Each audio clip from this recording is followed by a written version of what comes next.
So, I've been into gardening for a very, very long time. And every year I always try and look out for seedlings around the garden. And it doesn't matter what seedling, really, what plant it's from. But what I'm trying to do really is find a seedling that's different to all the others. So, I'm looking for new cultivars, really. And I consider myself a bit of a plantsman. I know I do a lot of design as well, but I consider myself a bit of a plantsman. And so I've got my eye in onto finding different and new plants, or that I hope are different. And a lot of us do this, a lot of nurserymen do this, and we're always hoping to find something special. And a number of years ago, I was opening my garden after an appearance on BBC Gardener of the Year. I opened my garden and I was growing some eupatoriums, and I was growing Eupatorium purpureum, but I bought them in as seeds from the Hardy Plant Society at the time, and I grew them to a point where there were about maybe 2 stalks each, and they were put up for sale when I opened the garden. And on the morning of the opening, I went and had a look around the garden, as you do, and around the plants, and I spotted in the eupatorium one that stood out. Now, I only had about, I think it was between 7 and 9 different eupatoriums from the same batch of seeds. And this particular one, to me, and at the time I'd only been into it maybe 10, 15 years, it just stood out a mile. And this is the very one. Now, Eupatorium purpureum is a very nice plant in its own right anyway. But as I said, we always hope to find some type of a cultivar that'd be quite nice. And I decided to pull it out of the sale, and I'm glad I did, because it turned out to grow as a beautiful specimen. Now, at the moment, this is 2 foot tall, maybe just a little over 2 foot. It's a bit early in the season for the flower, but it's turned out to be a very good cultivar. As I said, I've had it since 2003. So I know it to be stable. And by that, what I'm saying is, new plants often are brought to the market too soon, before they've had a correct trial period, and usually you need to hang on to them about 3 years, minimum of 3 years really, just to make sure they stay stable. So I can honestly say that from 2003, this is definitely had its trial period. Now, I've been meaning to bring this particular one to the market for some time, and I never have yet. I'm still hoping that I will at some point, and I'm sure I will. And the reason I like this one is because of this tinge. Now, I know a lot of purpureums have this tinge. This one is a particularly strong, skinny growing one. The leaf colours are amazing on the edges, and it's done this every single year that I've had it. And what it does is it gets to about 6 foot. I think about 6 is where it tops out at, and it produces some lovely, almost rounded head flowers on top that I always describe as metallic purple, because they look metallic purple, obviously. And I just think it has a really good look. Now, it's always remained fairly skinny in its growth pattern and fairly compact and tight. So, hence me calling it Skinny Mini. Now, as an example, there's another clump here. This has been in 3 years since we got here, and it's still remaining pretty tight in its clump. Very upright, very beautiful, and it's a real bee and butterfly magnet, particularly bees. I've spread it all around the garden at the moment because I'm trying to grow it on. Now, as I've said, I've had it since 2003, so I've been moving around gardens, and really I've been keeping it in pots because I didn't want to lose it. So it's doing really, really well. So I've got, I think, about 4 clumps in the garden. 2 I've just shown you, and then this is another one. And this is just simply to be able to bulk it up. And it's absolutely wonderful, as you can see. I mean, this light is brilliant on it at the moment. Really is showing it off to its maximum. and it stays fairly compact, fairly tight. I suspect if I did a wetter area, it would probably run a little bit more. As it is here, it's a bit wider on this one, and this does get a lot of water on it, but nevertheless, it remains a really nice plant. A very good one at that. So in another month and a half, I think, what are we now, June, July, yeah, by the end of July into August, that should start flowering. And at that point, I will show you the flowers. So that's Eupatorium, and I think Purpureum Skinny Mini, that came in a batch of seeds and was really what we call a chance seedling. So that's the first one. Now, the next one I want to show you is, in fact, we'll go back down to that bed again, is a euphorbia. And this euphorbia, the story behind this euphorbia was I found two at a previous garden. I used to live at a cottage called Malachi Cottage, and I found a couple of seedlings, and I used to get seedlings every year from euphorbias, obviously, because I really like euphorbias. And if I hadn't been collecting grasses, I might have got into euphorbias a bit more. And I collected two that I considered pretty good at the time. This being a cutting of several cuttings from that original seed that I found, or the chance seedling I found. Two of them there were. One of them was more green, and this one happened to be more blue in its tone on the leaf. So I picked them up, potted them up, and at the time I had lots and lots of euphorbias. I had purple and gold, I had Humpty Dumpty, John Tomlinson, Lambrook Gold, Black Pearl, all the real nice ones that I considered nice anyway at that time.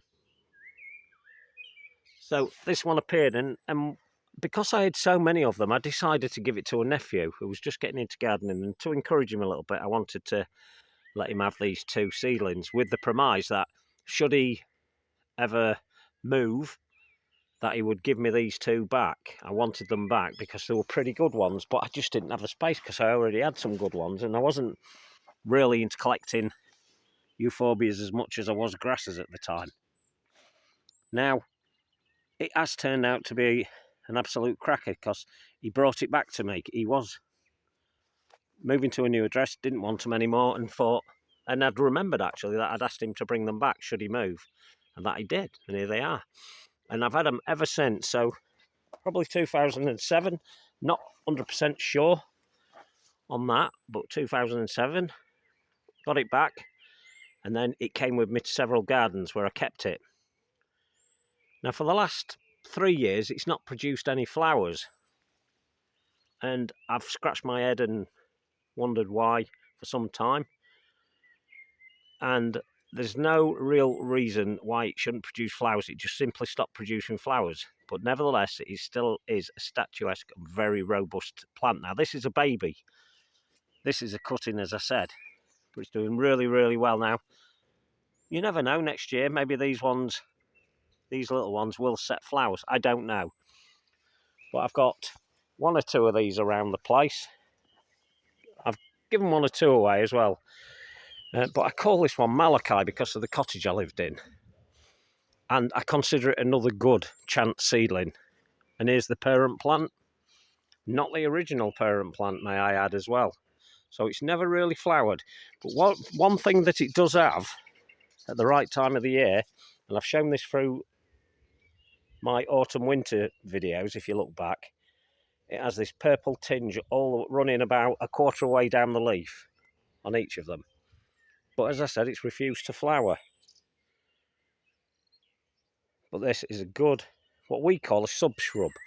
So it's a perennial, but it makes a shrub-looking structure, as you can see. And if that never flowered again and only continued to do that, I would be very happy. I was fearing that I would lose this one this year because it wasn't looking great at the end of winter. And as you can see, some of these are looking a little bit shoddy, but these would normally contain a flower, and I would normally cut them away once the flower had dispersed seeds, because underneath is all the new stuff, and that's where we need to take cuttings. Now, it is still a good time to take some of the cuttings. If you can find some of the smaller ones, it's definitely worth taking the cuttings of those. And I'm really happy with this one. It's always looked and retained its good looks. So that's the euphorbia, and it's a Caraccious, and a subspecies of Caraccious is Wolfenii that I call Malachi. So euphorbia Malachi is how I know it, and it's a beauty. Even though it's a little bit raggedy looking at the moment, it's still beautiful looking. I love this unkempt look.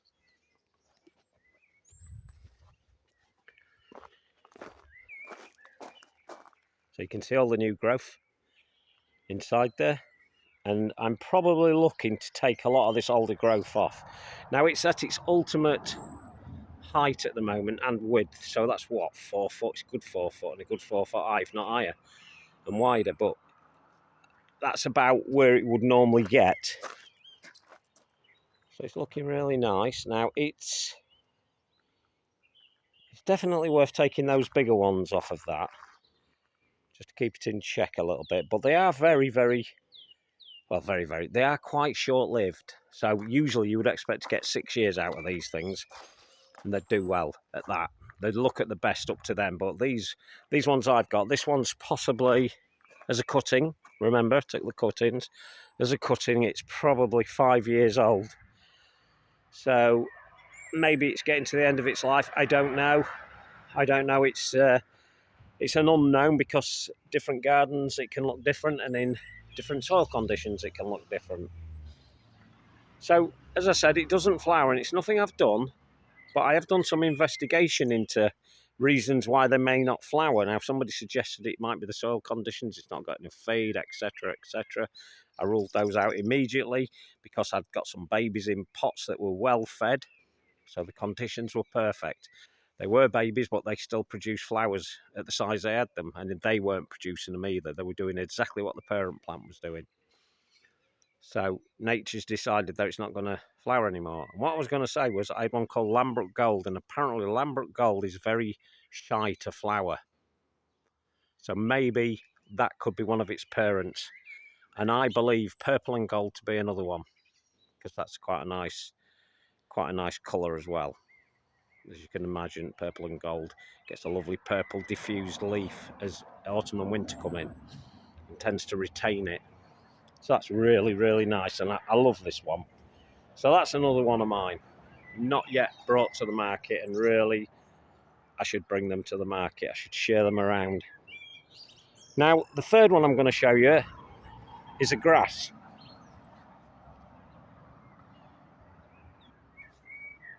And as you can imagine, I'm always looking for unusual grasses or new cultivars of grasses, and never thought really I'd find one, because grasses tend to be a little bit more difficult to find.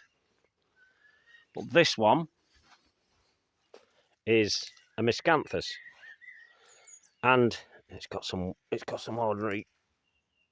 You've got to watch for this, people, by the way. You've got to really watch for these, because these wild grasses can get stuck and caught in between grasses.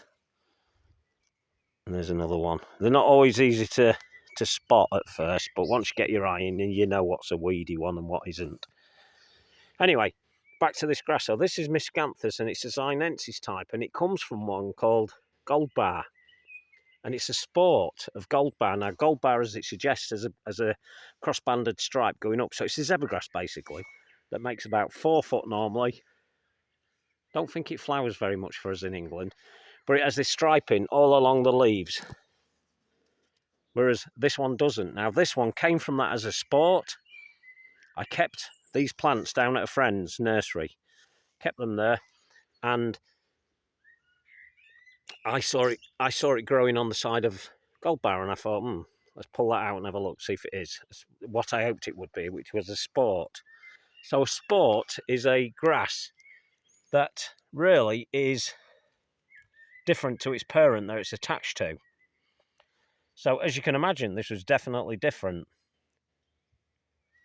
It didn't produce any stripes at all, but was definitely attached to the parent plant. And it was attached via a root, so I knew that sort of confirmed it to me that this was a sport. So I've kept it for the last 3 years. It's in its 3rd year as a trial.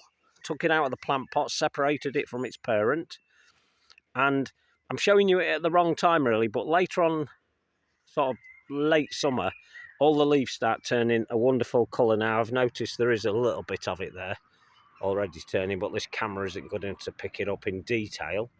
You can see that red tinge, but it gets a diffused look all the way through it, so it has a lovely autumn colour, a really nice autumn colour actually, and it produces small dark wine coloured flowers on it, or seed heads, and they are dark on the seed head and dark on the stem. And this has never got much bigger than what it is now, and it's probably going to get a little bit taller. More grasses in here. I've got to keep my eye on these. More grasses that shouldn't be there, but we'll sort them out another time. So it doesn't get very tall. So the owl next to it, which is about a foot tall, its seed heads will probably get to about as tall as the head of that, and they're very, very nicely coloured. And it stays and remains small, so it's still under trial. I want to see what happens to it, but I'm quite excited because it's miscanthus, and miscanthus is by far my favourite type of grass. And I'm hoping it really turns out nice. Now, because it is a sport at the moment, I've given it, I'm looking what I called it on here, because I sometimes get the wrong name. Anyway, it's a sport, as you can see. I always label these things to make sure. That's a sport. And I'm calling it Sprite at the moment. It could be Pixie, it could be Sprite, but I decided to go for Sprite. I quite like the name. And it's a very, very, very diminutive grass, very small. Never seen one this small. So I'm quite excited by that as far as the miscanthus is concerned. So this year is kind of a real testing ground for it. We don't really want it to get too tall. We want it to stay below a foot, maybe 1.5 foot at the most, and then maybe 2 foot in seed head, and that would be wonderful. So that would be really, really nice. So that's a miscanthus sinensis and trial name of Sprite. So I'll keep you informed on that one as well. So that's 3 really nice plants that I found, and that you should be looking for yourself if you've got lots of plants in your garden. Look for the unusual. So that's one, miscanthus Sprite. There's another one. That's Eupatorium papyrium skinny mini, looking absolutely stunning. And then Euphorbia, which is Euphorbia malachi. And that's another nice one. Now, there's just a little side swipe here, and I can't really show you it at the moment. I can't show you the full plant without the flower, or with the flower rather. My friend discovered this on his nursery, and he discovered it where I kept all my grasses. I kept them at his house for some time, and I had lots of deschampsias down there. And when I moved out of there, he found loads and loads of seedlings and phoned me up to say he thought that there was an unusual one. Could I go and check it? So I've been to check it, or last year we went to check it, and I couldn't believe it. It's definitely a Goldschleier as one of the parents, but it made about, I'd say, almost 5 foot in seed head. Now they don't make that normally. There were several others around it, was nowhere near the same size, which would have been just seedlings of Goldschleier. So we've got great hopes for this. He did find a smaller version that he thought was really, really golden colour. That I thought this was the best one. So this is a Deschampsia cespitosa, and one of its parents is definitely Goldschleier, a golden coloured one, and the leaves are beautiful, very well formed. Goldschleier is anyway, and what it does is it pushes up its seed heads and they remain a goldy colour, a yellow goldy colour, the seed heads and the stem. So that's going to be a really nice one. So I'm praying this year that it's going to do the same again. Now he gave me this one, this is part of it. I told him to remove them and keep his eye on them, and which he did, and he did the usual nurseryman thing and split it into about 1 million different plants, which I advised not to. But anyway, he's managed to keep the ones he did do. Okay, I'm exaggerating at 1 million, maybe 500,000. Anyway, so it's a really nice one. So that's Deschampsia cespitosa, Goldschleier, and as I say, Goldschleier seedling. That's promising to be good. So let's pray, fingers crossed, that this is gonna get to the size we saw it down there. Now, one of the parents I believe to be Cabana Buta, because Cabana Buta is a tall growing grass from I can't remember what the country it's from, and it's a very robust, strong and sturdy grass, or Deschampsia. So I think that could be the other parent. So if it does it again, I'm kind of got my fingers crossed, hoping that produce a tall flower again, and then I'll believe that the two parents will be Goldschleier and Cabana Buta. So there you go, but not mine, not mine. It's really is technically mine, but technically his as well. So maybe we'll share that one. So there you go. So that's three different plants, well, four different plants now of finds that we've got, and they are nice. And I have one or two others, but are not worth looking at yet. Different plants that I think might be interesting in the future. So just thought I'd do that little thing for you, that little unusual plants and chance seedlings to look out for. And I believe it's worth yourselves doing it as well. If you've got a garden full of plants, as I said, keep looking. You never know, you could find some. You could find your retirement in your plants. Okay, so I'll talk to you on the next one. Ta-da!